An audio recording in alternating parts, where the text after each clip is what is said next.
കൊല്ലസുധിയുടെ വിയോഗശേഷമായിരുന്നു രേണുസുധി അഭിനയ മേഖലയിലേക്ക് ഇറങ്ങിയത്. സാഹചര്യ സമ്മർദ്ദമാണ് തന്നെ ഇതിലേക്ക് നയിച്ചതെന്ന് അവർ പറഞ്ഞിരുന്നു. മക്കളെയും മാതാപിതാക്കളെയും നോക്കണം, വേറെയൊരു ജോലിയും ചെയ്യാൻ പറ്റില്ല. സുധിച്ചേട്ടനുണ്ടായിരുന്ന സമയത്ത് അവസരങ്ങളൊക്കെ വന്നതാണ്, പോയി ചെയ്യൂ എന്നായിരുന്നു പുള്ളി പറഞ്ഞത്. എൻ്റെ വീട്ടുകാർക്കും അദ്ദേഹത്തിൻ്റെ ഫാമിലിക്കും ഞാൻ അഭിനയിക്കുന്നതിൽ എതിർപ്പുകളില്ല. അവരെ മാത്രമാണ് എനിക്ക് ബോധ്യപ്പെടുത്തേണ്ടതായിട്ടുള്ളൂ.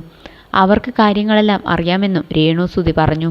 വീട് ലഭിച്ചതും അതിനുശേഷമുണ്ടായ വിവാദങ്ങളുമൊക്കെയായി സോഷ്യൽ മീഡിയയിൽ താരമായി മാറുകയാണ് രേണു. ആൽബങ്ങളും ഉദ്ഘാടനങ്ങളുമാണ് രേണുവിനെ താരമാക്കി മാറ്റിയത്.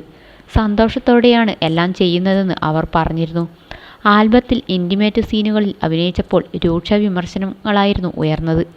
അത് ആ സിറ്റുവേഷന് വേണ്ടി ചെയ്യുന്നതാണ്, കഥാപാത്രത്തിന് വേണ്ടി മാത്രം. സിനിമയിൽ ഇങ്ങനെയുള്ള രംഗങ്ങൾ ഉണ്ടാവാറില്ലേ? അതുപോലെ തന്നെയാണ് ഇതും. അതിലിത്ര ചൊറിയാനെന്തിരിക്കുന്നു എന്ന് മനസ്സിലാവുന്നില്ല. എന്ത് ചെയ്താലും എയറിലാവുന്നൊരു അവസ്ഥയാണ് എൻ്റേതെന്നും അവർ പറഞ്ഞു.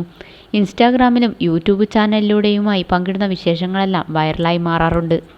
ഇപ്പോഴിതാ ജീവിതത്തിലെ ഒറ്റപ്പെടലിനെക്കുറിച്ച് പറഞ്ഞുള്ള കുറിപ്പാണ് ചർച്ചയായിക്കൊണ്ടിരിക്കുന്നത്.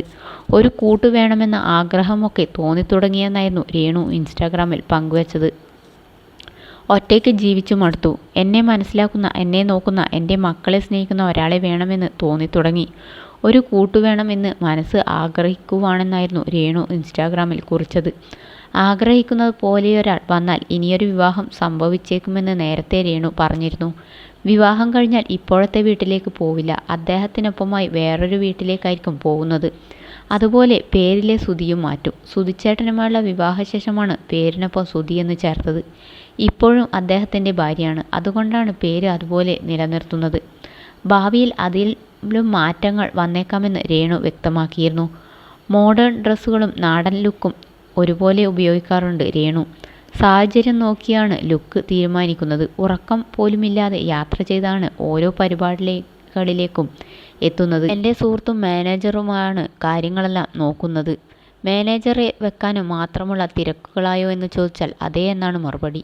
ഇവിടെ മാത്രമല്ല, വിദേശത്തു നിന്നും കോൾ വരാറുണ്ട്. ഏപ്രിൽ മാസത്തിൽ UK പോവാനാണ് തീരുമാനമെന്നും രേണു പറഞ്ഞിരുന്നു. വിദേശത്തേക്ക് പോവാൻ ലഭിക്കുന്ന അവസരങ്ങളൊന്നും പാഴാക്കാറില്ല, എല്ലാം സ്വീകരിക്കുന്നുണ്ട്.